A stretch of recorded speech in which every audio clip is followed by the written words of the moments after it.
Seperti apa yang kita tahu, perlawanan ketika ini antara JDT melawan Namdin FC merupakan perlawanan paling ditunggu-tunggu oleh kalangan penyokong. Hal ini tentunya kerana kedua klub bakal memperebutkan juara kumpulan grup dan membuktikan diri klub terbaik kumpulan B di ACC Cup 2026.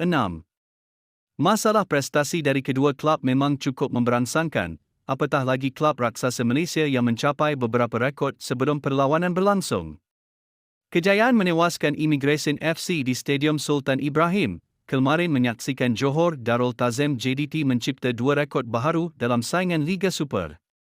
Kemenangan besar 5-0 yang diraih itu membolehkan skuad Harimau Selatan memperbaharui rekod dalam Liga Super apabila mencatatkan 33 kemenangan berturut-turut sejak Ogos 2024. Malah, kemenangan ke atas skuad kendalian Yusri Celah itu juga menyaksikan anak buah Hisco Munoz menebarkan rekod tanpa kalah mereka dalam Liga Super kepada 100 perlawanan. Ia meletakkan JDT sebagai pasukan yang mencatat rekod tanpa kalah terpanjang dalam sejarah saingan utama itu dengan kali terakhir mereka tewas adalah 5 tahun lalu.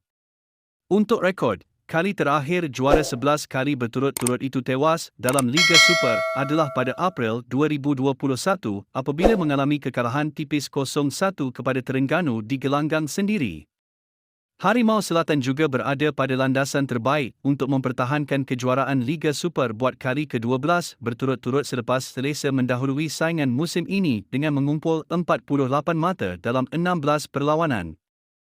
Berdasarkan prestasi konsisten dipamerkan anak buah Munoz, kedudukan itu seakan sukar untuk dipintas mana-mana pasukan dengan pencabar terdekat, Selangor yang menghuni tangga kedua ketinggalan 16 mata.